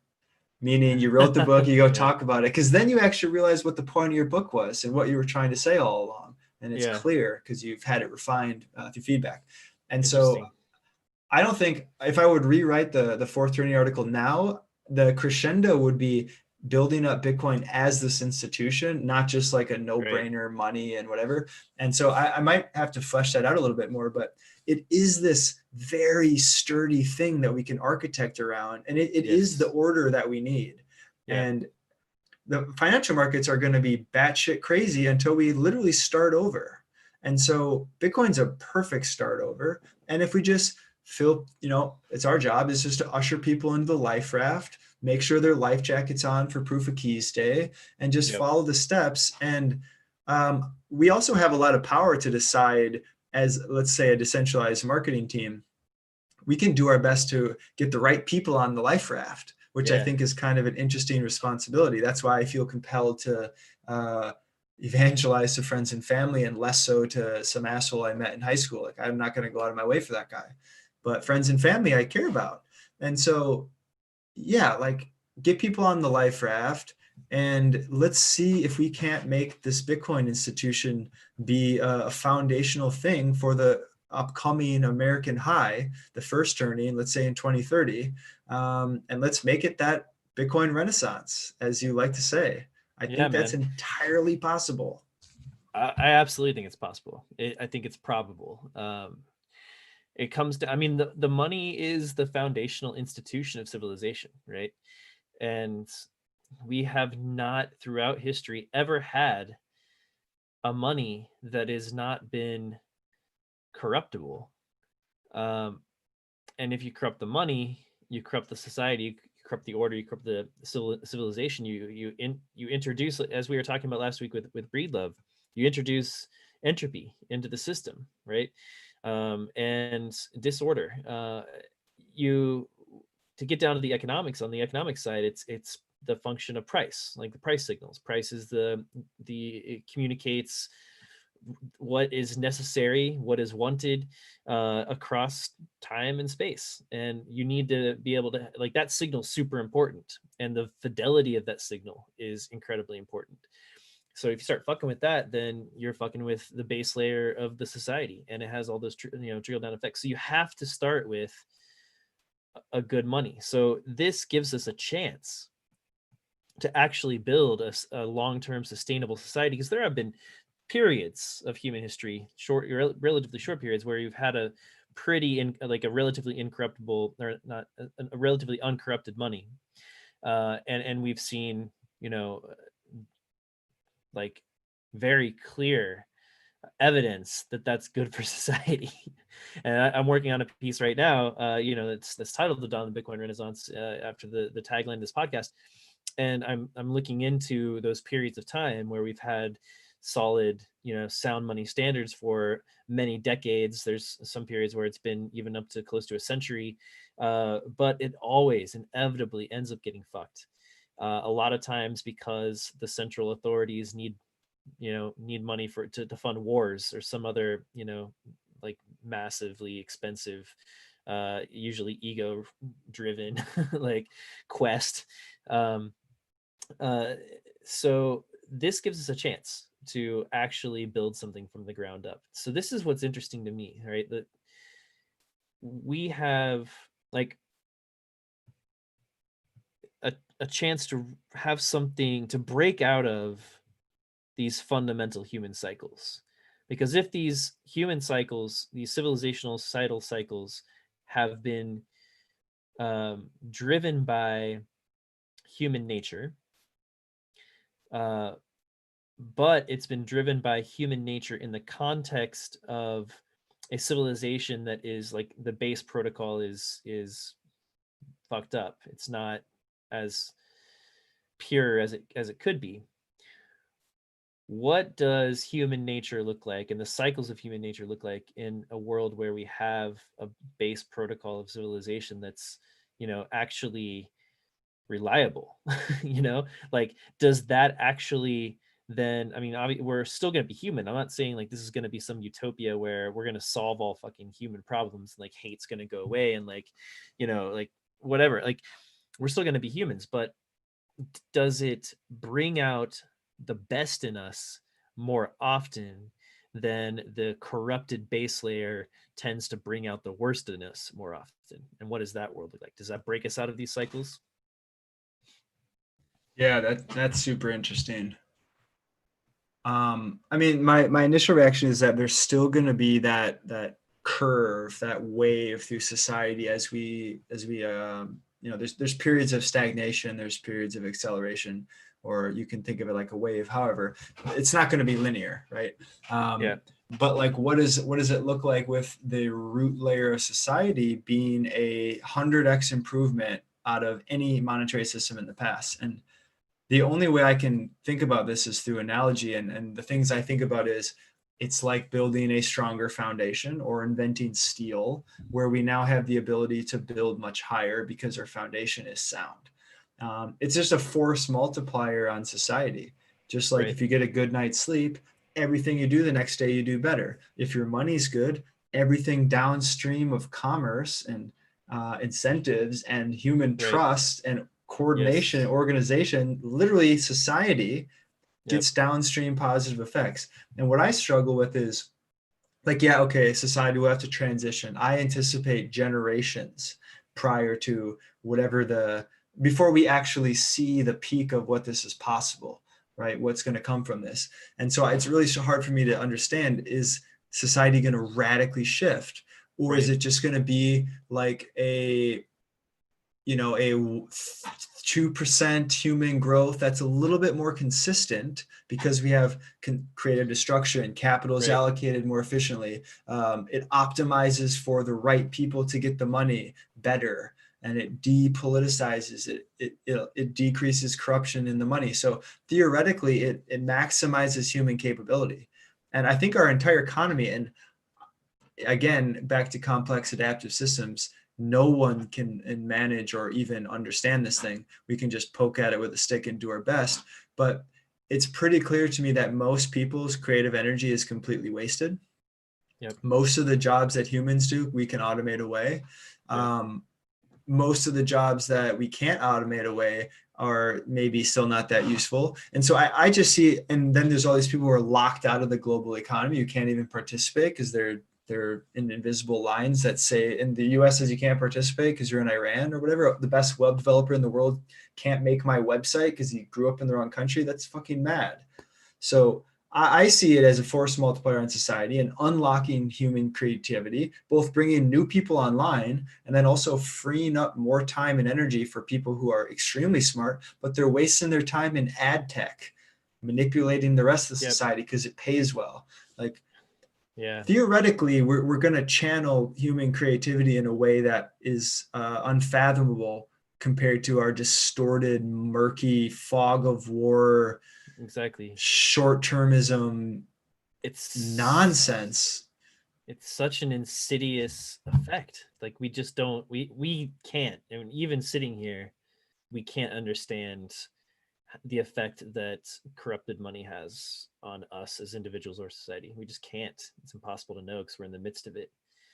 And I think when we look back and reflect, like, that's why it will feel like a renaissance, because it'll be so different and so much better. And it'll feel, yeah, these this fiat. we could have the Bitcoin Renaissance and the fiat dark ages. Like so much has happened in this time too, right? That's what's interesting, right? So much has happened. Like we have these exponential technologies. We've made massive advances in medicine, but we've also really limited ourselves in other ways. And it's a strange time to be a human, man. It's a fucking strange time to be a human. And It's true. we're on this. I mean, it's just we're in the thrall of these exponential technologies. Like you said, I mean, we've invented this still like as yet unknown sort of like monster that is the internet. It's like we don't know exactly how to relate to it. We're trying to figure it out, but it is absolutely invaded all of our lives, completely and utterly. I mean, I am jacked into the internet, almost as soon as I wake up. Uh, and there's maybe like 30 minutes of like downtime from when I wake up and before I go to bed, where I'm just like not somehow touching the internet in some way, shape, or form. We're all jacked into it, and it's growing exponentially. All the computing technology is growing exponentially. Medicine, genetic engineering. Oh my God, I watched another documentary recently about CRISPR, and that's happening, at an incredible pace. I mean, so we're at the S curve of like all of these combined technologies, and Bitcoin, and it's just everything is it's it's overwhelming. It's overwhelming to think about. It's a strange time to be a human being. And I don't understand how our little monkey brains are going to be able to cope with all of it. I feel like we're having a hard time already. It's Yeah, the next 10, 15, 20, 30 years, event horizon, man. Definitely feels that way. And I think you're right. I think like honestly probably the crux of civilization today is that we're trying to figure out and transition online. Yeah, And I think COVID was like an acceleration point where boomers got the latest update of the internet. And now they're like, oh shit, Zoom, we can do this. And yeah, we're essentially dragged the laggards one step forward. right. Um, and it is wonderful, right? I wouldn't personally, the internet is perfect for me. I like Yep, to learn and follow my nose and just jam as much in there as possible in my head for a rainy day. yep. And I don't know, would I be like a monk who lives next to the library or something if I was in ancient time? I don't know. But I feel very fortunate about the internet. However, it comes with it requires a tremendous amount of discipline, which is very hard to do. Like the Yeah. smartest people on our planet have made these things as addictive as possible the last 10 years, and we're all falling for it. Oh yeah. And Yeah. I don't know. Like, I don't think the boomers have a chance. They're never going to grapple with it. The young people grew up with it, and so they're going to have their own unique challenges. They'll be online first, and whatever that brings, they're going to be a new species here pretty soon. But I don't know if humans like. Oh man, we're going to have to change a lot in Yeah. order to deal with this because our DNA comes from a hunter gatherer time. Yep. 99.9% of our life was in that. So all of our programming, our fears, hopes, dreams, motivations, all that subconscious stuff is optimized for a totally different time period. And so I'm sympathetic to the Elon Musk vision, which is we need AI to upgrade humans, upgrade Homo sapiens, so that we can compete in this new Ernest Klein Ready Player One future state of merging with the internet, becoming a super consciousness, one species meta brain, whatever this thing is going to be. It's fucked up, man. It's so fucked up. This is why I feel overwhelmed. Did you see the Neuralink product demo, the most recent one? I saw part of it. Yeah, with the Yeah, I pig. watched. Yeah, I watched like the 15-minute condensed version. Um, they're able to, with this Neuralink, predict what the pig is going to do before the pig does it. They're able to send commands to the pig's body to make it do whatever they want it to do. And they're saying it's going to be used to cure paraplegia and quadriplegia, which looks like they're well on their way to doing that. But then, of course, it's also like the brain computer interface, right? Like that's the kind of the first step, is curing these diseases or these illnesses or these accidents, the effects of these accidents. But the next step is, this high fidelity brain computer interface, and I guess that's where we're headed, man. uh it is it is a strange time to be human. No We find doubt ourselves about in. that. And all this is going on, and all of a sudden Bitcoin appears. Yeah, How wonderful yeah, is that? yeah, exactly. Well, it's necessary. It's needed. It's a reaction. It is a reaction to uh, the situation that we had found ourselves in the crises, and we had these technologies, and some genius people or person picked them, put them together, and saw the need for Bitcoin, and was like, look, we can make this happen now. Beautiful, beautiful timing. um, Thankful that we have it, heading into this unknown, into this abyss, that at least we'll have one of the most important uh, institutions in human civilization, uh, well upgraded for the next phase. Totally. Um, And one thing that comes to mind before I forget is there seems to be this weird symmetry throughout history where, for example, the day the atom bomb was created, they synthesized LSD. So you have the power to destroy, the power to create. Wait, that Global, that happened in two different laboratories or whatever, on the same day. completely Yeah, unrelated. I Like completely, yeah, right. human culture just went poof. Here's two new fundamental breakthroughs that are fun, sort of opposites. This is also true when you look up inventions throughout time. Like I'm going to blank on these stats, but I think I'm drawing from a Matt Ridley book. But essentially, like when they created the printing press, there was like 20 people working on it, and it was going to get done by one of them within 6 months. Just Yeah, one of them got it done sooner, and a year yeah, before that, no one was near it.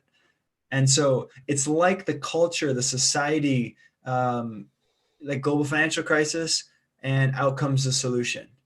yep, And obviously, I have no clue how to even measure this or whatever. They could just be coincidences, but they feel like society is so complex that it almost has its own weird intelligence that simultaneously something bad's happening and there's like this counter reaction to it. It flows through the membrane of consciousness and out comes like the optimum yeah, antidote.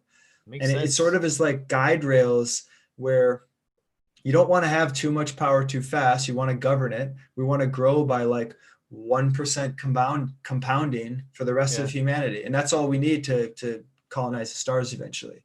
yep. I don't really have strong opinions on what I'm trying to say with that, but it's interesting observation. No, I think it's true. I think it's true. I mean, the complexity, and there's information being passed around, and if you think about the complexity of all of the information that's being passed between human brains, knowledge, the ideas, like all of that sort of just stewing, in this collective consciousness. It makes sense that, there's like awareness of, like, that there's collective awareness of problems and ideas for those solutions, and those are being transmitted in various ways to each other. And now that just, again, all these technologies are force multipliers for each other, and so that's why it's an event horizon. We just don't know. We have no idea what could possibly happen. And I think these old models of, these, looking back at history about, and these generational models, like, could just be not, like, could not apply at all, may not apply at all, because things will be so fundamentally different, even down to the level of, like, just the way humans behave. I mean, like you said, like, I mean, a new species, who knows? Like, it's could be so fundamentally different, that we don't behave in the predictable ways that we do now, right? Yeah, that's I think you're onto something there, and I don't know how to measure whether that how potentially true that is or anything. Of But the course. idea that we merge with machines, we upgrade human brains to also have a computer inside or computers inside.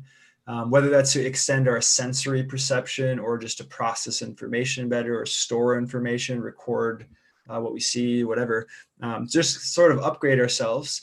Then if we do that, do we still create societies? Do we still stay fundamentally human, mimetic creatures who follow these predictable paths and patterns? I don't know. It's actually pretty wacky to think about. To me, I feel like we get ahead of ourselves with the sci-fi future, and that it's going to be like humans are pretty Lindy, biology is pretty Lindy, but at the same time, the silicon chip has made things pretty exponential in other areas, and so it's Lindy until it's not, I guess. Gradually, then suddenly. I don't know. Biology is pretty Lindy. I love it. All right, dude. We need to get a good night's sleep. We got work to do tomorrow. We gotta build on Bitcoin. That's right. Let's wrap about Swan for a couple minutes before we hop off, because we got a lot of exciting stuff going on. Can I give you a question to start with? Yeah. So we met in Bitcoin 2019, which was in June of that year. Yep. And we probably chatted maybe 3 months earlier on Citizen Bitcoin. Yep. And that was early days for Citizen Bitcoin. And so now let's say we fast forward a year and a half from that. We were both just plebs on Twitter, just trying to hack it. Then we have a conversation, then we get to hang out, which was sweet. But now you're like, a big part of the game here, leading a company on the rise. You're hosting 3 podcasts. You're on live streams practically every day, having conversations with as hard as that is sometimes, having conversations with titans of many different industries. I'm just curious how, do you take a deep breath and just be like, holy shit, that happened fast? Or like, what's your update? Yeah, it is weird, man. It is weird to talk to some of these people who, I don't know. Yeah. Titans of industry and very well-respected economists and analysts, et cetera, from the little corner of my little office here in Lawrence, Kansas, like just some rando dude who started talking about Bitcoin with some, it started with my friend Tommy, just co-working space friend. He was also interested in Bitcoin. I started talking to him about it. He started doing his own, looking into it. We started talking about it. We started recording a conversation. That's how this whole thing started. First 20 episodes, if you go back on the podcast feed, this is episode 111, just been doing one a week for 111 weeks, are just me and Tommy talking about Bitcoin, talking about the news and whatever we had learned, and 100 people downloading the episodes. And then started interviewing. I made a list of the 10 Bitcoiners. Like, if I can get these 10 Bitcoiners on a podcast, then I'll have something that people will pay attention to. And it just happened to be early enough still that there's quite a few now, but I think Citizen Bitcoin was still one of the pretty early-ish ones. There was what Bitcoin did, and Tales from the Crypt, and Stefan, and the Citizen Bitcoin was kind of in that, a few months after, 6 months after those guys were really taken off. It was January 2018. So yeah, it's crazy. And you put it out there, you put out there what you want to do. And that's what I've talked about this on this podcast before, is we're at the beginning of obviously of something massive, and we're building an industry now, and it's emerging, and it's successful, and it's not just exchanges anymore. It's also other businesses and services that are coming around to consulting about how to acquire Bitcoin, and lawyers and tax consultants and stuff. There's a whole industry being born, and there's going to be a massive demand. Even in the legacy industry, every business is going to need somebody who knows about Bitcoin at some point to help them figure out this thing, just like the internet's taken over business over the past 30 years. Bitcoin's going to do the same thing. It's going to integrate with everything. So yeah, just being around, soaking it all in, and start putting something out there, and I got hooked up with Corey through Citizen Bitcoin. hooked up with you. I met everyone through this podcast. And here we are. What is it? November 2020.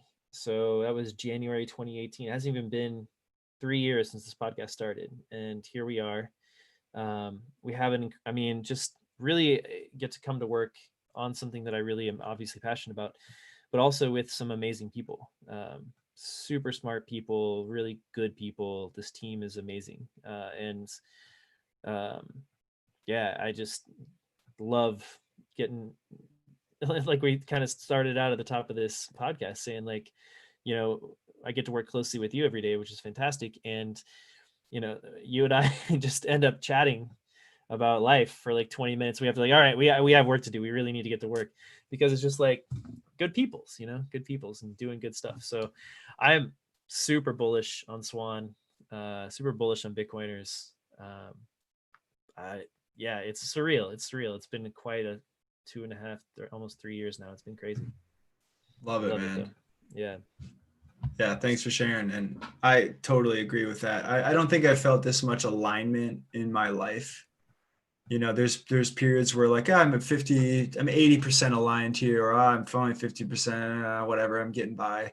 Now I feel like my skill set, my interest, where I'm working, what I'm working on, all of that feels very purposeful. Again, going back to something larger than myself, or building the cathedral, to use Nick Carter's analogy there, which I love. Yep. That's pretty special. It's really easy to wake up. It's really easy to work a long time. And yeah, we're done working. And okay, price goes up. Where do we go? We all act, no one even talks to each other. We all end up on Bitcoin TV last night. And we're like, oh shit, Breedlove's here. Oh, Corey's here. Oh, Brady's here. Everybody's here.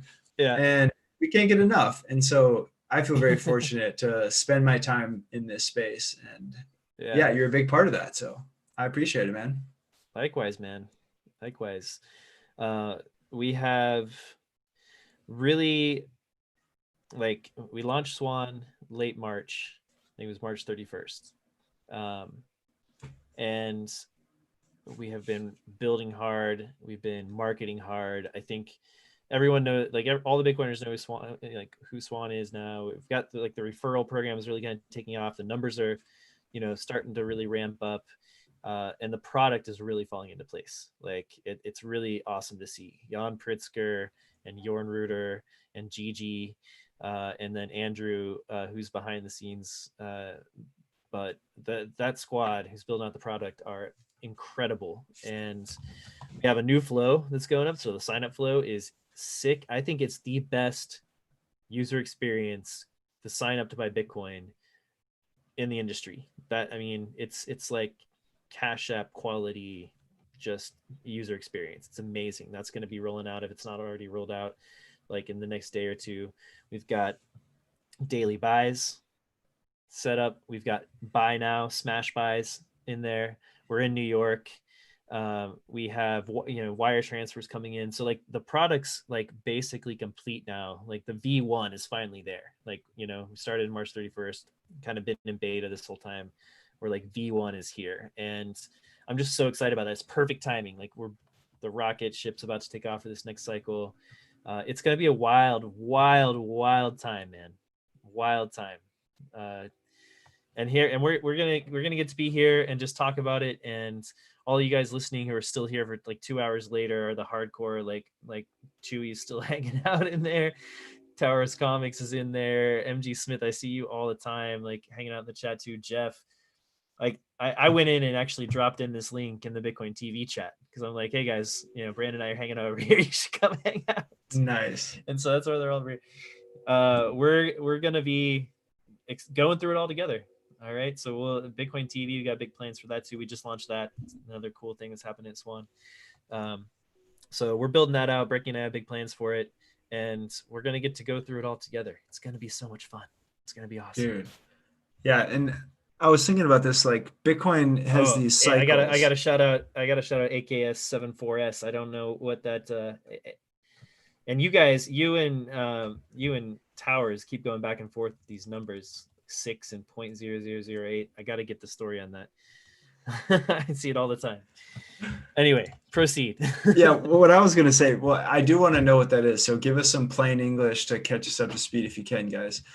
Regarding the cycles, though, who knows if Bitcoin's going to continue these aggressive 4-year cycles? But up until now, from a company or an ecosystem perspective, Yeah. all the good companies are built in the bear market where they're lean, they do the one thing right, and they just incrementally grow. If you're any of the 2017 shitcoin pumps where they got raised a bunch of money and then they're just bloated nonsense, they all die. Yep. But Swan is a bear market product, started as Give. I remember meeting with Corey in December of 2019, and he somehow I went on his podcast and somehow he convinced me to work for free on Give for some advisor shares, like bottom of the bear market. I think it hit 35. I don't know, maybe whatever. It was bottom of the bear market.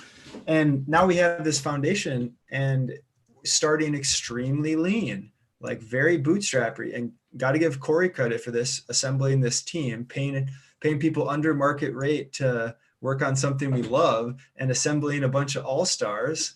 Like that's pretty incredible. And now finally,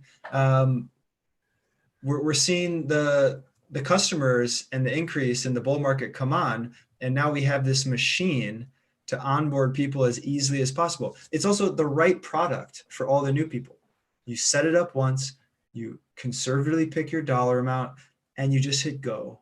And then, now it's our responsibility and the community's responsibility to shepherd the people to auto withdraw into cold storage, get their keys figured out. Yep. Yeah, sure, smash buy on the dips, whatever. But we're ready to accept your new coiner friends, send them our way. And oh, hell yeah. Just looking at our analytics this week, breaking all-time high new signups, like 5 out of the last 6 days. That's incredible.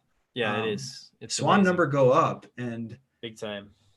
That gives us more resources to pump into Bitcoin TV, to hire more of you badasses. And man, it's going to be a crazy bull market. It's going to be insane. We're going to have to take a break in the bear market or like go on vacation or something. Yeah, honestly, I think this this Thanksgiving and this Christmas kind of break is really, we just like, that's our last chance to really, really recharge, because it's going to be just balls to the wall, like out of control all year next year. Oh, I'm excited about it, man. No doubt. Yeah. All right, bro. We should probably. That was wonderful. We should probably wrap up our third meeting of the day. Good call. Yeah. Thanks for having me, man. That was fantastic. It was a good time. All right, man. I'll see you tomorrow morning. Thanks for hanging out in the chat, guys. I love doing these live. It's a lot of fun, and we'll see you next week. I haven't nailed down the guest yet, but I've got a couple options. It's going to be one of two people, and they're both going to be really cool. A lot of fun. We've got Swan Signal Live next week. We have Alex Edelman from Lolly and Desiree Dickerson from Lightning Labs. So that's going to be a fun one. Yeah. All right, man. I'll see you tomorrow. Take care, everyone. Bye, guys.